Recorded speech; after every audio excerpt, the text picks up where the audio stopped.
purpose of this video is to finally start doing my Afterward series.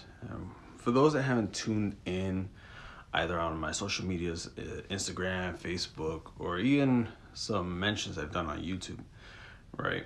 My friend Brian Torres from Torres has entered the chat. We've been doing this series called Holy Ghosted. And basically it's about how, growing up in a Christian environment, especially in our context being a Hispanic, Latino, Pentecostal environment, and how we found ourselves kind of exiting all that because of all the problems that came with it. Just for full context here, I will be splitting this into different videos. This won't be all in one go because there are other things I want to do. All right. So, first episode was about us as musicians, right? Like growing up as musicians and how the environment wasn't all that great for us. All right. I'm gonna add a little more lore, so to speak, that we didn't get to do in those first two-part episodes. Obviously, as I've already said before, I basically got peer pressured into music. Don't get me wrong, I love music now. I think with a better sense of appreciation than I did when I was younger, even though I was all about it back then. But now it's like there's a little more sense of temperance, if you will. One of the things that a lot of average Christian Pentecostal folks in New York, because that's the only experience I can speak on, is the pressures, but also the micromanagement us musicians had to handle, right? Let me begin with one part. First of all, obviously learning to play the instrument. Then learning stuff you enjoy, practicing at home, and then depending on who your parents were, that can vary wildly on how that plays out. Then having friends that are fellow musicians. That's another factor. And then when you're finally taking the plunge to play live, there's a little bit of anxiety that goes with it. Then there's preparation. Growing up, a lot of people in church and everything, everyone just kind of winged it. And then you were crossing your fingers as the musicians were able to actually catch you by ear, what root note you were to get the chord progressions going. And then also you were praying and crossing your fingers that the person in question that was singing can actually hold the key, can actually hold the progression, has a sense of tempo, everything. Like, imagine open mic night on, imagine having an open mic with a live band, and the live band never rehearsed with the singer in question to prepare. Oh, it was a toss-up. Sometimes it was cool and actually played out. Sometimes it was 50-50, and then many times disastrous, absolutely disastrous, where notes that do not exist or have no business existing existed, timings that have not been configured into human civilization came into existence, and boy, did we shake our heads. But then when you have like a band setting where the musicians and the singer are actually involved together, things get a little tricky, because at times it's like, okay, cool, it's a one-off, whatever. And then other times you would have the context where all of a sudden you become a group, and then sometimes you get invites. And then the interesting part is taking the time to practice together at home or each other's houses or apartments or whatever. And then let's toss in this one. We were teenagers. So it wasn't like we became musicians as adults. We became musicians as teenagers, especially me and Brian, practicing each other's house a lot. I would say there was a little more freedom practicing at home in his room than it was in my fabricated room in my parents' apartment. Just saying.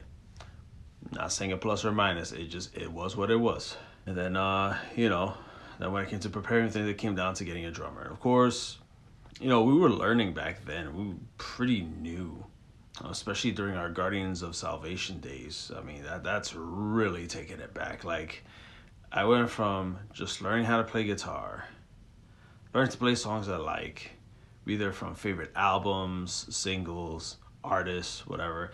And some of them would never see the light of day of me trying to perform in church because obviously the genre. But it would then have me brainstorm, try to create songs, try to put things together, learning different sounds and everything. Things that weren't being done in the context of a 90s, 2000s Spanish Pentecostal church. And the thing too is preparation, right? So one of the things I definitely enjoyed growing up as a musician was, learning music theory in a way that I didn't understand it, because back in the day, no one taught me music theory. I didn't go to music school. I was mostly self-taught. Don't get me wrong, credit to my Uncle Rex. He put me on the training wheels, and then I just ran with the ball from there. I just wang it from there. I can't even say wing. Wanged it. And then it became down to where it's like, hey, when you're just a singer and you're not playing guitar, and you don't know what to expect. And for example, in the church I grew up in, the one thing that was always a constant was having a drummer. Once in a while, you were lucky if we had a pianist. And if he was, boy, was he beloved. I mean, beloved. Julio Rios, rest in peace, my brother. He was beloved in our church. Like I miss him every day because of how wholesome he was, how wonderful of a human being he was. Bass players, rare. Almost as absent as the guitarist in question. And I think that was one of the reasons why I started wanting to learn guitar, because it's like, bro, this church got no guitarists. You're lucky if you see a pianist on a consistent occasion. No bass player, obviously, to work with a drummer. The one thing that was always constant was a drummer and a singer. And of course, the singer was always a hit and miss. And then also to add context, a lot of drummers were very basic doo-wop or, basic R&B, basic, drumming, like not rock and pop drumming, no fusion drumming, no jazz drummers, or even pure Latin drummers that knew varieties, It was very basic bitch shit. So then eventually I learned to play guitar so then I can, contribute. But then there was a time where that church was very, I want to say disorganized when it came to musicians, because eventually the pianist became a mainstay. But when it came to guitar, I mean, some guitars showed up when they wanted to or when they were able to, because they had different commitments, and politics be damned. Don't even get me started with that. Well, maybe I'll dig into it at another point. But then there was a second church that I was congregating in where I was actually able to, jump in there and be, a mainstay as a guitarist, which I was happy about, because I was like, you know what, it gave me a chance to actually show, my eagerness and my willingness to actually contribute to the church in that regard, because they had a drummer and yeah, they had a guitarist, but if I'm honest, the guitarist only knew two chords, A minor and E major. That was it. And somehow, some way, for years and years and years, that church managed to take everything, even songs that had no business being in those two chords, made it around those two chords. Look, man, I don't know how, I don't know why, just, Whereas for me, thanks to my uncle teaching me circle chords, I started learning chord progressions from listening to various music, even stuff that was not related to Latin music. I mean, like, dead ass. I was listening to pop, I was listening to rock, I was listening to hard rock and metal, and one thing that was always constant, and thank you ultimateguitar.com for all those tabs to help show me chord progressions and tunings, and then eventually learning to try by ear to pick up the note they're on, so then I can work the song from there. I'll always be grateful for that time, because it really helped me cut my teeth when it came to live performance on a consistent basis. And by consistent basis, I'm talking about like Sunday, Tuesdays, and Thursdays, and once in a while Fridays. Then there came a point where eventually I'd visit my old church, and while I was still learning and I was still green, trying to pick up basic stuff too. Now, one thing that I did come into clash again, and this was discussed in the first episode of Holy Ghosted, the cultural clashing, right? My style was more American. It was more, I want to say Americana, rock and roll, and blues to a degree.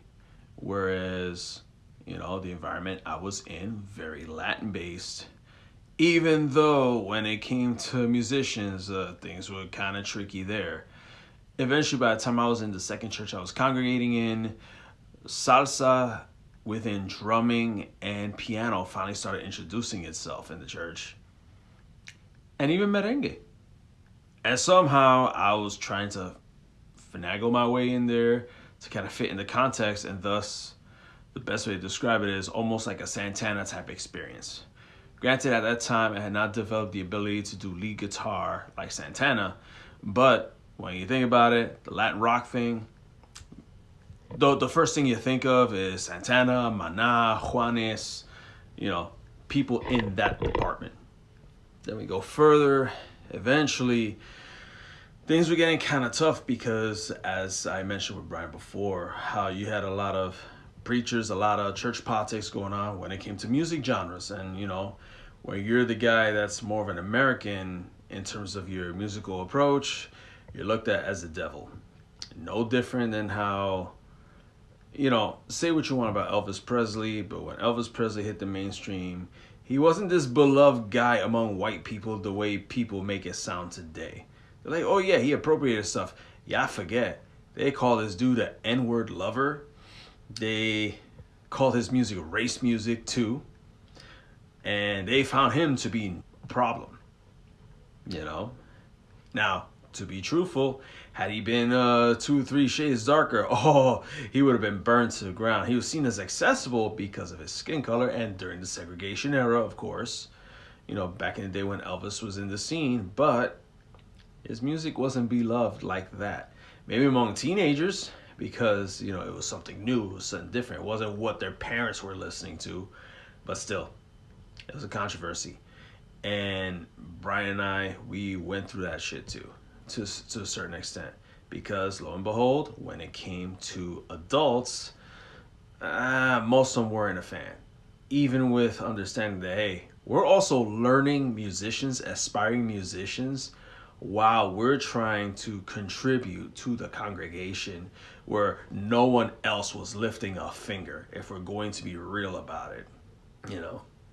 Those little things. Eventually, I ended up leaving that second church to be at the church my dad was congregating in, where, the pastor was chill, and he let me play in the style I do, and of course, I was respectful, with the customs, so, I didn't go all out, but still able to loosey-goosey. But of course, as per usual, we have a little problem. Because the environment when it came to church politics and doctrine was no different than the first two. Kind of a bit of an issue. Then, during those years of the second church I was congregating in, I met a friend of mine who's a retired NYPD, who was also, he was also into ministry and everything as an evangelical minister. He also dealt with, with ministering in prisons and everything. And hey, he tagged me along as a guest musician along with him. So whenever he had special events going on and there was a youth program and everything, he had me in. It was almost like peanut butter and jelly. Wherever he went, I was there too.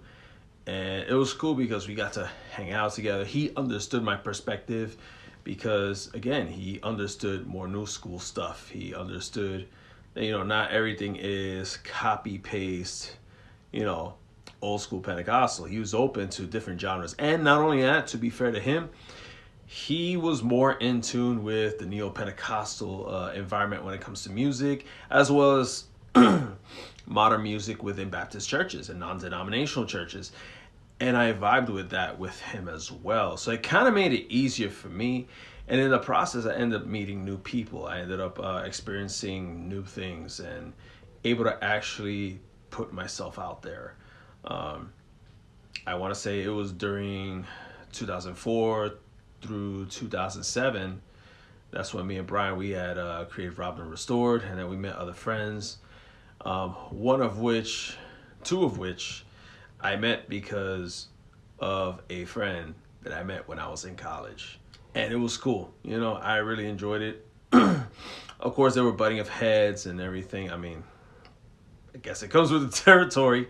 But the good part was the fact that those new bandmates we were working with, they were from a non-denominational church over in Brooklyn. And they understood, like, they're like, oh, you're actually into this more modern rock alternative stuff? Yo, we're into like this type of stuff. And then the drummer, who at one point became the bass player, phenomenal drummer. Like, he was a godsend. He was amazing. And I found myself able to actually listen to new stuff. And it was through him that I started listening to metalcore, to heavy metal.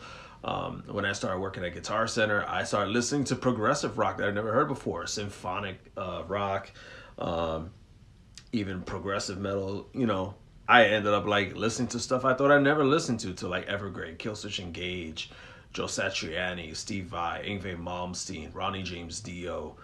And I found myself, you know, just experiencing new things where as a musician, I was like, you know what?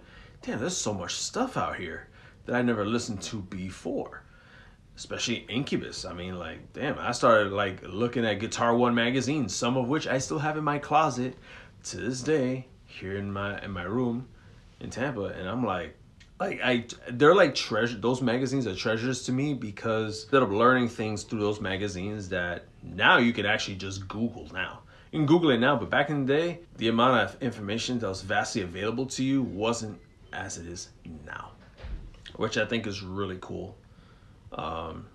And then over time, you know, of course, things changed and everything. And then around 2007, that's when I was like, you know what, I'm done with band music and stuff, because the politics in the church environments we would end up in almost felt like a backpedal of where we were when Rob the Restorer started. It was tough. It was very testing, to say the least. And it was hard, especially when like we all had that point where like, hey, we all got to go our separate ways. We have different things going on. And then even when I was trying to connect with other musicians that were from familiar places and then also had either more development or everything, again, stars just didn't align. And it was getting closer and closer to that point where I needed to learn to work on my own music on my own without a band. Which goes back to a point that I mentioned in that first Holy Ghost video where my dad talked about, hey, haven't you thought about like doing solo music work? And while my dad was right, in the long term, I thought it was good advice. However, I was not ready to take that plunge, because the truth of the reality is when you're a solo musician and you're doing everything on your own, you're by yourself, pretty much isolated. There's no social environment there. It's all on you, everything, for better or worse. You actually become far worse of your own critic than when you're in a group setting with band members. Be like, hey, Ronnie, how about you change this out? We like this part, but how about this, you know? And that's what makes it very, very tricky, right? So then what happens is you have this conflict where I was just burnt out because of all the backpedaling. Things were just going backwards. But then thankfully, Brotherhood of Outcasts happened, right? At this point, again, I still wasn't ready to do my own solo thing, because the truth of the matter is the number one reason, and it's non-musician related, it was the social camaraderie, the socialization aspect of being in a band. There's nothing like it. There really isn't. Being a solo artist kind of sucks, especially when you don't have your own bandmates, especially, you know, like you're on your own. It's all you, right? And then when you're your own feedback, you're your own critic, kind of like going into hard mode. Let me put it this way, in a video game perspective. It's kind of like going ahead and going to any From Software game and beginning in the wretched class. Your stats are the absolute bottom. You're in hard mode by default. Not that any other class wouldn't have its own drawbacks and whatever, but you kind of have more of a leverage. Like, it's hard. It really is. Especially when you're a person that likes social togetherness and social bonding when it comes to musicianship. I love it. And to have that taken away from you really, really sucks. But also, life can sometimes suck. I'm not going to sit here and lie to anyone about that. it happens. So then Brotherhood of Outcasts happened, and I felt like there was a turning point through that saga.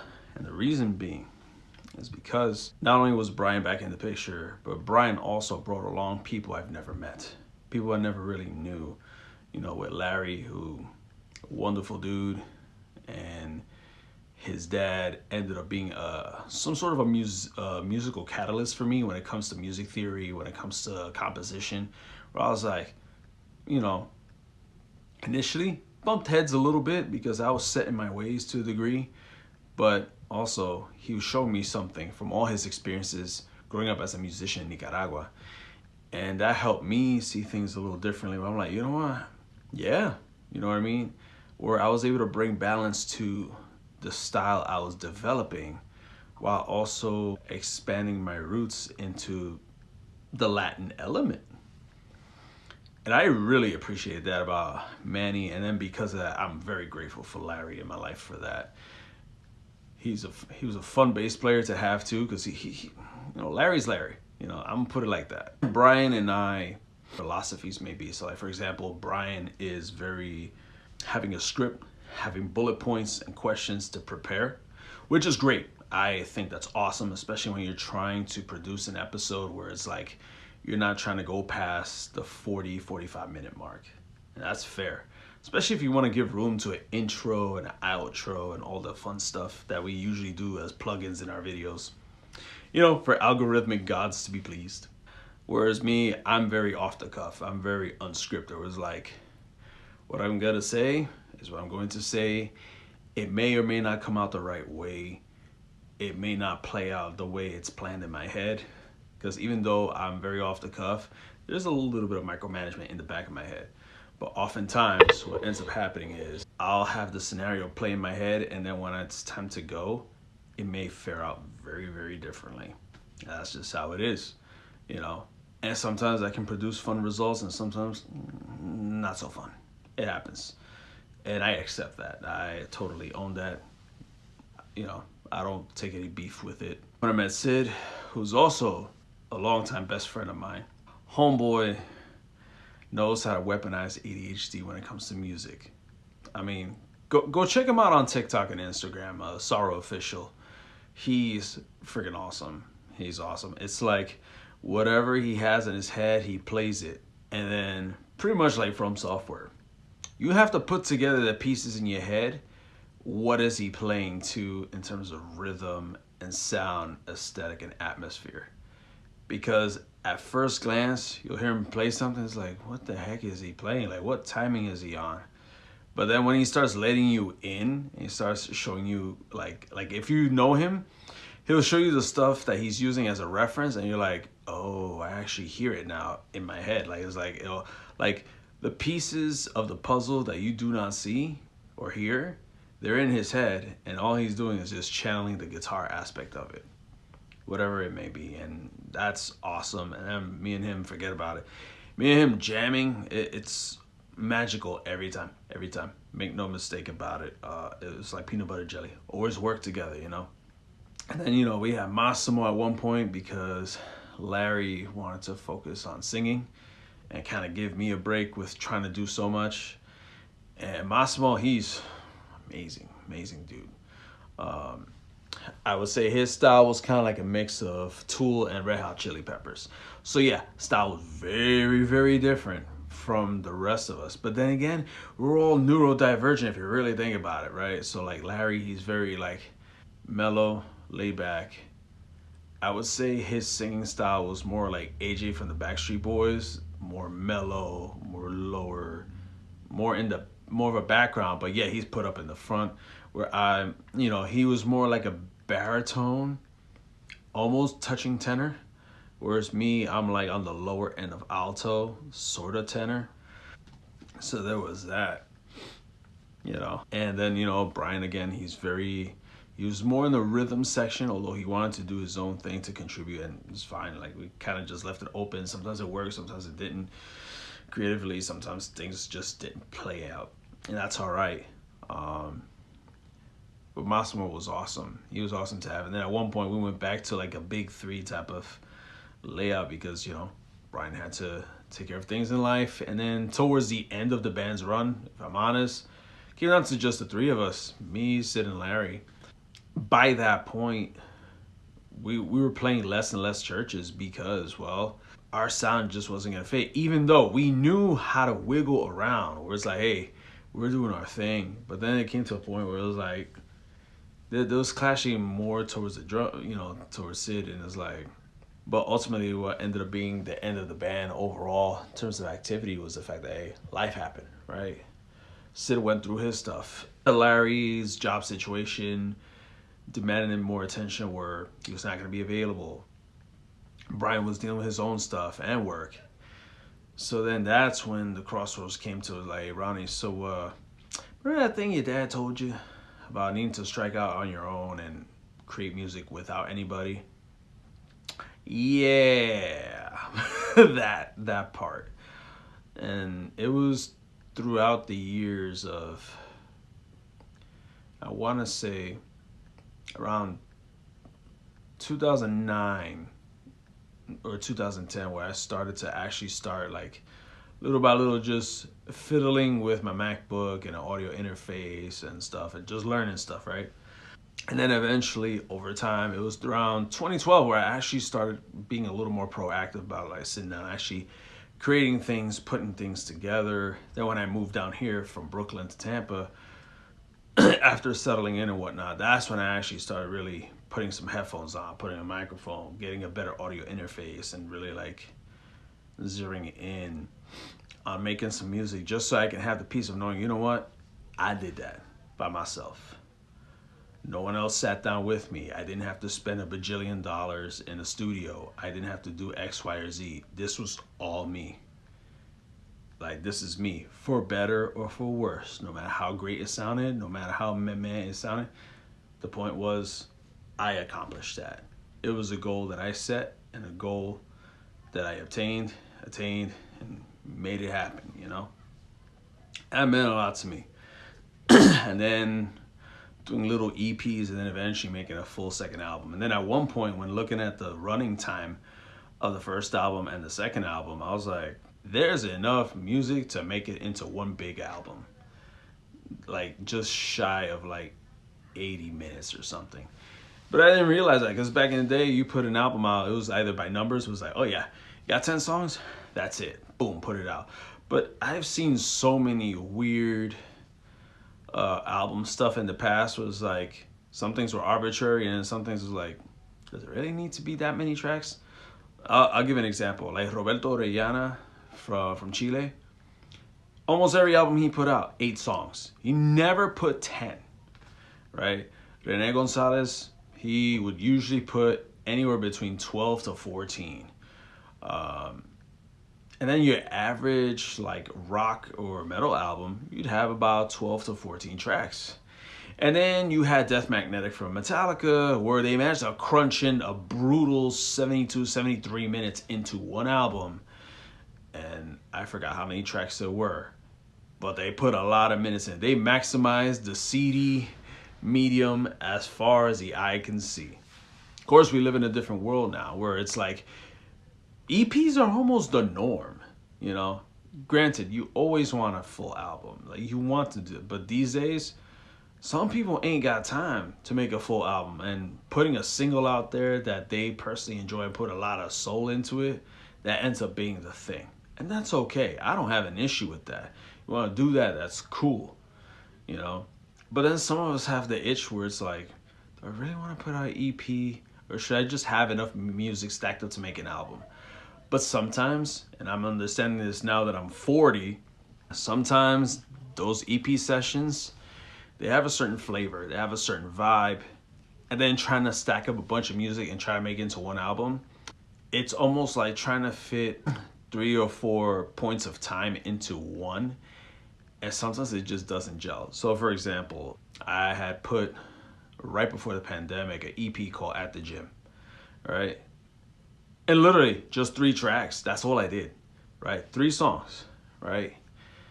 And I want to say the rhythm section, like the drum section, I produced that all at work. Like when I wasn't on the clock and I was working at the gym over in Channelside, I had my headset on. I was on Logic Pro, crafting the beats, right? Crafting the virtual drummer, the tunings, everything, right? And then there were times where on a day off or whatever, I would sit down and record bass. Then I'd mix that. Then at one point, do the guitars, and then mix that too. And eventually, once I was satisfied, I was like, you know what, let me sit down and do a final mix. And it'll be where I would mix it at the gym amidst all the noise. And then sit down at home and listen to hear it how it would sound like at home, you know, even with that. And I'd be like, you know what, let me tweak this. It's kind of close to how I want it to sound, but I'm like, let me tweak this. And then it came down to, on the final mix, just adjusting the reverb so that way you would hear it, what it would sound like if you heard the music in a gym. And that was really the purpose of that aesthetic. It was just sad that, you know, over the time, the musical camaraderie was just stripped away because life sometimes does what it does. It is what it is. Naturally, I like being in a band. I just do. I enjoy it. But as you get older and life goes in different directions, be it of your choices or by circumstances, you gotta adapt. You gotta change things. And sometimes they may not play out the way you want to, and you gotta be at peace with it. And the sooner you're at peace with it, the better you can move forward. And, you know, it is what it is with that. Having said that, folks, this is the conclusion of part 1 of my Afterward in the context of exiting that Pentecostal Christian environment from the facet of being a musician. So, everyone that's tuned in, thank you so much. Subscribe around 322. Catch you on the next one.